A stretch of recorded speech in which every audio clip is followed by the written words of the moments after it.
Hello children, welcome to the digital class. Children, do you remember in our previous lesson we learnt about the making of laws in the assembly? Yes children, do you remember? So shall we have a quick recapitulation of our previous session? Here we go children.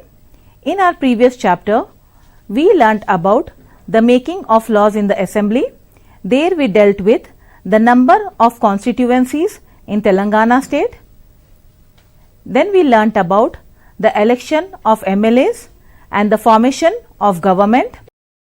Then we also dealt with the allocation of the portfolios to the Council of Ministers, that is the department. Each department will be having one minister and they will be looking after all the activities that is related to that particular department. And then we learnt about the procedure in the state assembly for making the laws.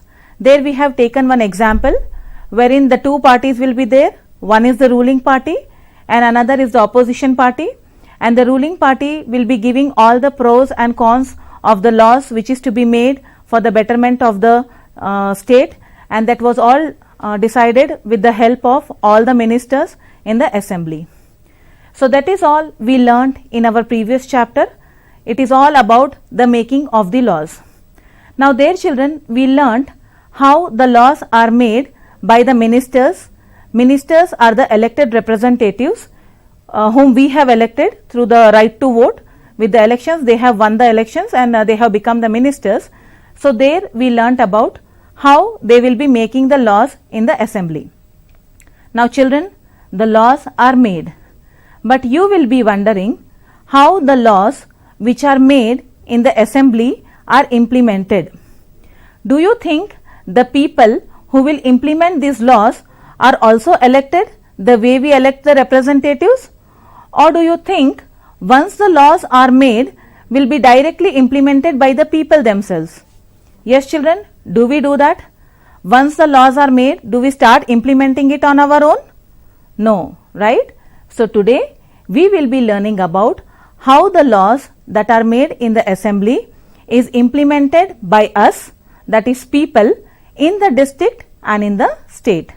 So children, our today's topic is implementation of laws in district. At the end of the topic children, you will be able to list out the activities taken up by the various government departments. You will be able to draw Telangana map and locate your district and mandal.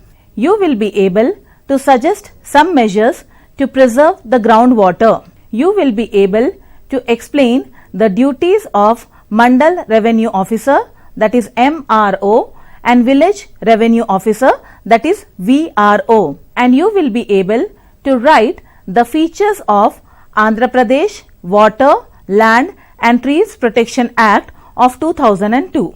Children, we saw in the last chapter that there are various departments of the government and each department is having the minister. These minister will be making the laws related to that particular department for the betterment of the people and for the development of the state. And to assist these ministers, there will be several officials and many staff members are involved. Now children, let us have a look about what each and every department will do. Let us list out the activities. Here are the few which I will be showing you. First one is building dams and canals. This is related to the provision of the drinking water for the people for various activities, that is for the day-to-day life. Next one is supplying electricity to houses. It includes for the domestic purpose, that is what we use in our houses, and even for the commercial purpose, that is which is used in the industries and in the shops, etc. Next is running of trains. Running of trains is nothing but the public transport which is meant for the people to travel from one place to another place. Printing currency notes. Yes children, this is very important. This is the very important medium of exchange. This we use for buying anything. So printing currency notes is also done by the government department. Next is the child labor. Child labor in sense, no child should be forced to go for a labor to earn the livelihood. So there are certain laws which are meant by the government to prevent the child labor. Next comes the child sexual abuse. That means if any child is sexually abused or physically harassed, there are certain laws which are made for the protection of the children. And the child education. That means every child has a right to get educated up to the age of 14, and the free education is provided by the government. So there are certain laws which is made for the children, and we have a separate department for that. Then comes defending the borders of the country.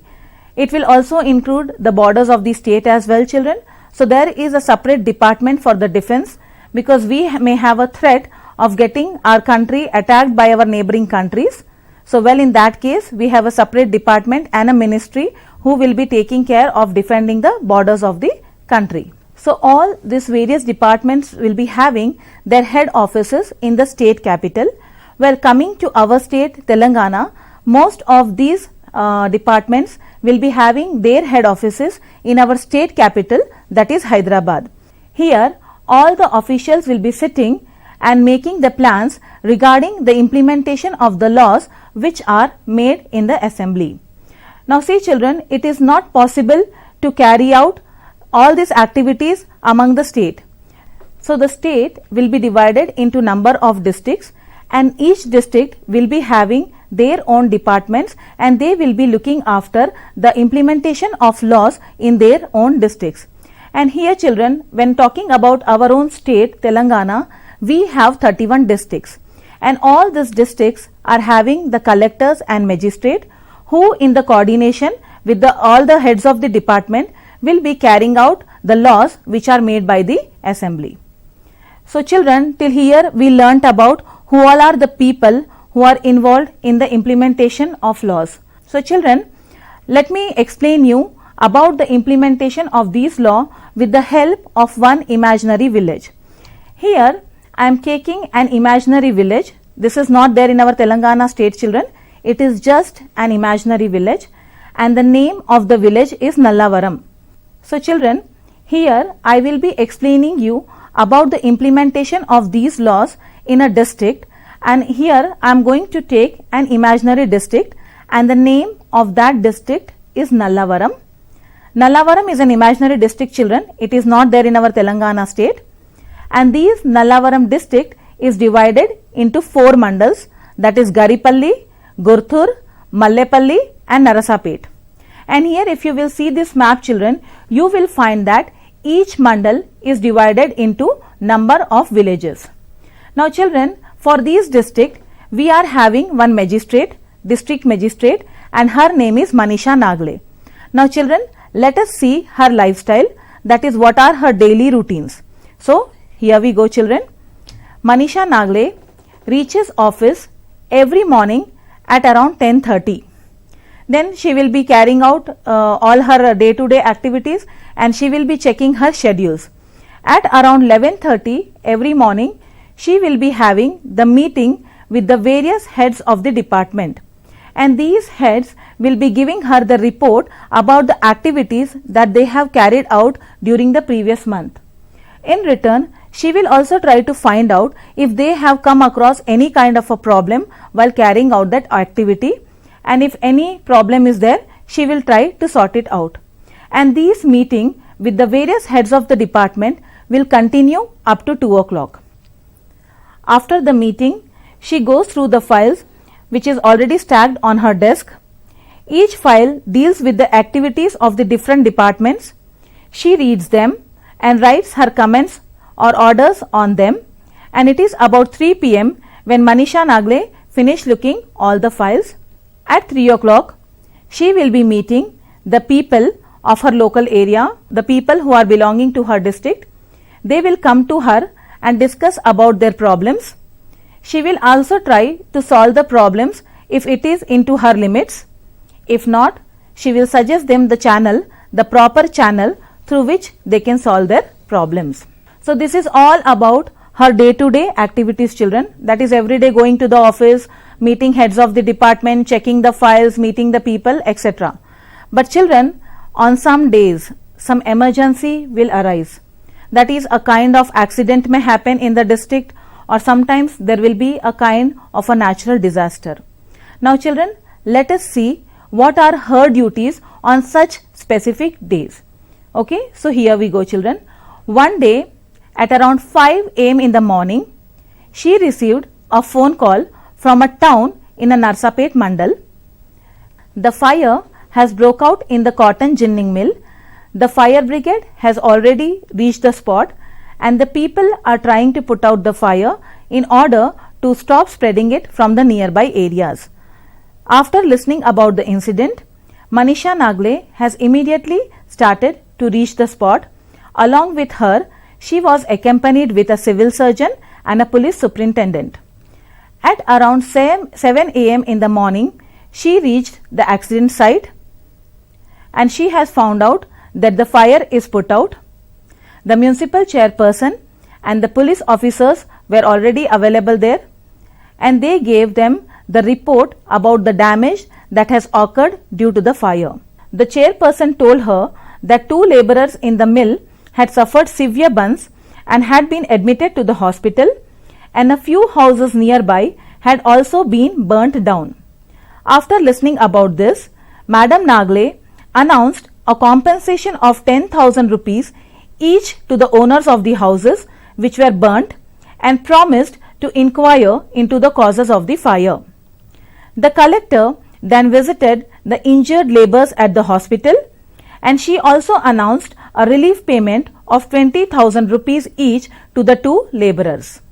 After visiting the accident site, she immediately visited the municipal office and there she wanted to find out why the fire brigade has reached late. So the municipal officials has given the following reasons for the late arrival of the fire brigade. They said that a lot of encroachment has happened in the city and the fire engine was arrived late. Sidewalks on the roads were encroached by the shopkeepers and many houses and the other offices had illegally extended their boundary walls beyond the permitted limit. So this was leading to the traffic jams in many parts of the town. She talked to the municipal officials and asked them to take a strict actions during the next few weeks and report to her at the next monthly meeting. So by the time she completed all these activities children, it was around 9 o'clock in the night. So this is all about the hard work that is done by the collectors and magistrate, as they are totally responsible for all the things that are happening in the district. So they are really working hard for the betterment of the lives of the people and for the development of the districts. So children, I have tried to explain you about the life of the collectors and magistrates with the help of a small imaginary district, that is Nallavaram, which is divided into the mandals, and again these mandals are divided into the villages. So these collectors and magistrates are really working hard for the betterment of the lives of the people living in the district, and at the same time they are working hard for the development of the village. There are different offices at the mandal, and these offices are Mandal Offices of Development, Revenue, Education, Agriculture and so on. Among others, the revenue officer keeps the land records and he is called as a Mandal Revenue Officer, or he is also called as a Tehsildar at a Mandal level, and the person who is keeping the records at the village level is called as a Village Revenue Officer, that is VRO. Children, if you are living in a village and you are owing a land, you will be having some papers which are called as documents related to the legal entitlement of that land. So same documents will be available at these Mandal Revenue Offices, claiming that you are the owner of the land. So similarly children, the land all over the country is measured in the same way, and these information is kept in these offices. Now children, you will be wondering what is the usage of these reports which is available at the MRO office. Am I right children? So now let us learn about the records that are available at the MRO office. These records will have the maps of the land showing the land owned by the different people. Just now I told you that if you have a land, there will be a document, and the same document will be available in the records at the MRO office. These records will also show the crop area, that is any agricultural land is there in the village. You can see here children, this is called as an agricultural land. So it is also shown in the map that is available at MRO office. It will also show the tanks. If there are any tanks available in the villages, it will also show the tanks there. Drainages, that is underground drainages, will be shown in the maps. Wells, if any are there, neighboring plots, roads, hillocks, and so on. So whatever the land area is divided into, and the purpose or the activity that is carried out on that particular land will be everything shown in the map that is available at the MRO office. The next usage of these record is, it is very useful for settling the disputes related to the land. Children, there will be sometimes two brothers and they will be fighting over the claimant of a particular property. So to find out and to settle the disputes between the two people, these records are very much useful, which is available at the MRO office. And this is very useful for buying and selling of the land. If you want to buy a piece of a property, I mean if you want to find out whether it is legally entitled to be bought or to be sold, you have to get it properly checked from these MRO office, because the documents available here are thoroughly checked by the people, by the government officials. So while buying and while purchasing the land, you can check the records which are available at the MRO office. And children, these maps will also have the records which will be showing the forest or the uncultivated grazing land. Every village or every area will be having certain open lands. So it is mainly used for making the forest or for the grazing purpose of the animals. But sometimes the people will start living on that land and they declare themselves as the owner of the land. So that area is called as an encroached land. So here, if somebody has encroached the forest area or the uncultivated grazing land, then they will be evicted. That means they will be forced to leave the land because they are not the real owners of the land. So if someone encroaches these lands, they will be evicted by the government officials. Now children, you will be wondering that all the records are available, then what is the responsibility of the Mandal Revenue Officer and the Village Revenue Officer? So children, let us learn about the responsibilities of the Village Revenue Officer and the Mandal Revenue Officer. Children, it is their duty to keep the track of all the records of the land. That means they have to thoroughly check all the documents from time to time, whether it belongs to the same person or whether it is sold to the another person, and even they should have the record of the person who has purchased that particular land.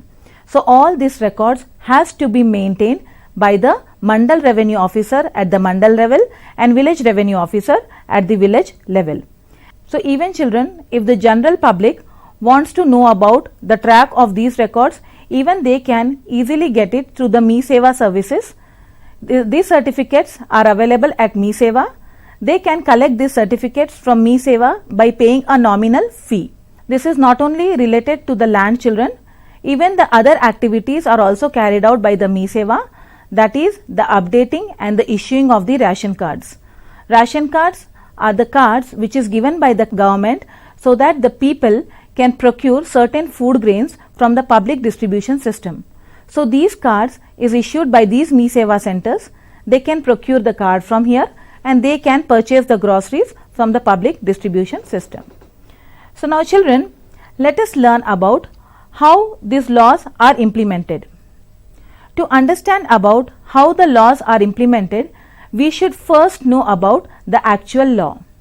In our previous chapter children, we have read about the significance of the groundwater and how it has historically been important to our agricultural development. We also have some perennial rivers and forest areas children.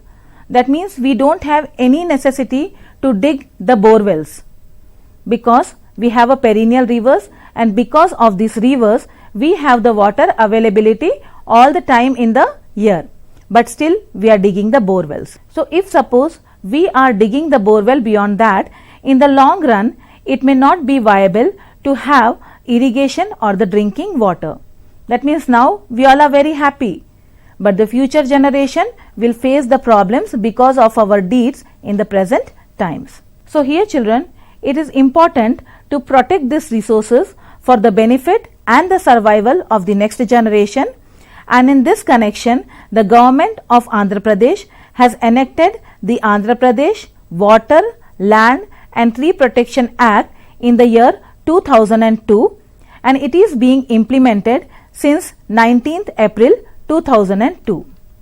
So now children, let us discuss about some of the features of the VOLTA Act. VOLTA Act is nothing but the Water, Land and Tree Protection Act of the year 2002. This is the short form of the AP Water, Land and Tree Protection Act children. So let us learn about the features.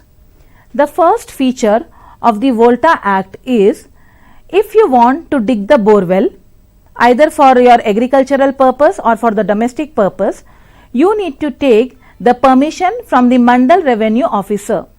Without the permission of the Mandal Revenue Officer, you cannot dig the borewell. And while taking the permission, you have to clearly mention the purpose for what you want to dig the borewell. The next feature is about maintaining the depth and the distance between the wells. See children, if the wells or the borewells are dug very nearby, then there is a lot of chances that the groundwater will be extracted more in the quantity, and for the future purpose the water table may go down. So here it is very important that they should maintain the specific depth and distance so that all will be able to use the groundwater. Next feature is about the steps to prevent the wastage of the rainwater. Just now I told you children that there are lot of perennial rivers. So along with these perennial rivers, we as a citizen also should try to store the rainwater. That means rainwater, whenever it is coming, we should make some provisions for ourselves, either by making the tanks in your own houses, or we should repair the tanks which are available in the villages, and we should try to store the rainwater so that even after the rainy season, these water can be used for the few days, either for drinking purpose or for the irrigation. The next feature of the VOLTA Act is the industrial units should have the wastewater treatment plants. As you know children, the water used in the industrial units is not for the drinking purpose. Yes, it is mainly used for the manufacturing purpose. So instead of letting this water out in the rivers and polluting the river, it is better that every factory or every industrial unit have their own wastewater treatment plants. So they can recycle the water which is let out by the industries and they can reuse it. So likewise we can save the water. Now let us go to the next feature children. The next feature is about the protection of drinking water. Just now I told you, you can either save the rivers from getting polluted, or by storing the rainwater we can protect the drinking water. The next feature is about the regions which is affected by the groundwater depletion. Children, can you give me the reasons why the groundwater will get depleted? Yes, it is because of the sand which is there in the river bed is taken out, or either it is washed out by the water. So children, we need to maintain the sand in this river bed, and if the sand is there children, it will keep the water intact and it will not allow the water to get flow away. So to maintain the water table under the ground, it is very necessary that the river beds are always full of the sand. So this is also one of the feature of the VOLTA Act. The next feature is about the social forestry. Now children, I don't think I have to explain you about this in detail, because lot of activities are taken place related to the social forestry. Now you will be wondering, what is social forestry? That means planting the saplings in our nearby area. With the involvement of the society, making the forest is called as a social forestry. Under this program children, lot of activities are taken place. You must have seen children, while traveling on the outer ring road, many people are planting the saplings, and there in between you will sometimes find urban forestry written there. That means the saplings are planted by the people with the help of the government to make that particular open land into the forestry. And under such programs, children, you must have also taken up the planting of saplings in your school, in your community, in and around your areas, children. All of you must have taken up the activities of planting the saplings, that is called as a social forestry. And the last feature of this Volta Act is that we need to take the permission for cutting down the tree. If suppose you are cutting down the tree either for the construction of the house or for any other purpose, you need to take the permission from the municipal bodies. And in return of cutting down one tree, you have to plant 2 saplings. And it is not only limited, children, to plant the 2 saplings, it is that you have to take care of the growth of those 2 saplings. So children, this is all about the features of the Volta Act. Now let us see what will be done after the law is passed. So children, after the law was passed, government formed an authority to implement the act, and it was called as a AP Water, Land and Trees Protection Act.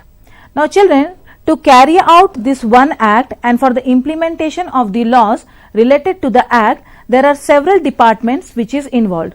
You can see here, children, there is the department related to the groundwater. This is mainly for the sand mining. Just now I told you to keep the sand intact so that we can avoid the flow of the water, and for the repairs of the tanks and all we need the sand. So groundwater department is involved here.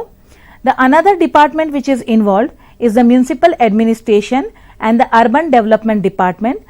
This is mainly involved while cutting down of the trees, for the rainwater harvesting, and even for the planting of the saplings. This department will be very much helpful.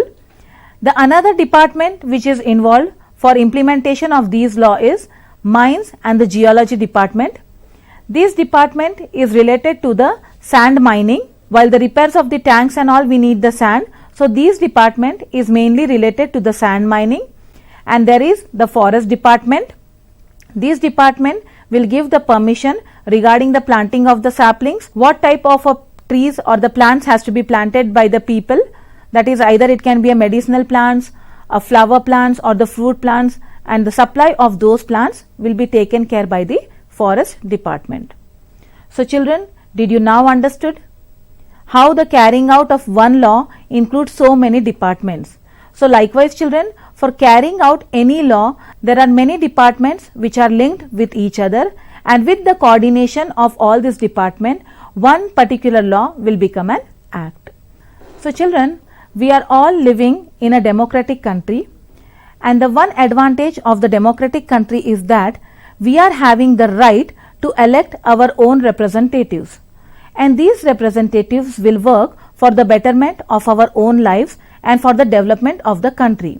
And to carry out the activities which is planned by these ministers, there are various officials which are appointed by the government. Gone are those days, children, when there were the kings and the priests who used to rule us and who used to carry out the activities without the permission of the people or without knowing the willingness of the people. But now we are all living in the democracy. So in spite of having the democracy, children, there is a lot of discrimination which is going on among the people and which is not healthy for us. So in order to have a happy and a peaceful life, we as an educated citizens, children, we should try to eradicate or to remove this discrimination, disparities and marginalization. Then only we all can have a happy world to live around. So children, I hope you all understood the implementation of the laws in the district. So shall we have a quick recapitulation of our today's topic, children? In our today's topic, we learnt about the various ministries and the departments under them. Then we learnt about the lifestyle of the collectors and the duties discharged by them with the help of a with the help of the imaginary district magistrate named Manisha Nagle. Then we learnt about the responsibilities that is carried out by the Mandal Revenue Officer and the Village Revenue Officer. We learnt about the land records that are available in the Mandal Revenue Office. Then we learnt about the implementation of the Volta Act 2002. So children, here comes your assignment. Please note down the questions. You can take the help of the textbook while completing the notes. You can even take the help of your teacher while answering these questions. So children, have you all copied the questions? For the better understanding of the concepts, children, please try to solve the worksheets. You can procure these worksheets from the official website of SCRT. So children, with this, I take your leave. Keep learning. Thank you.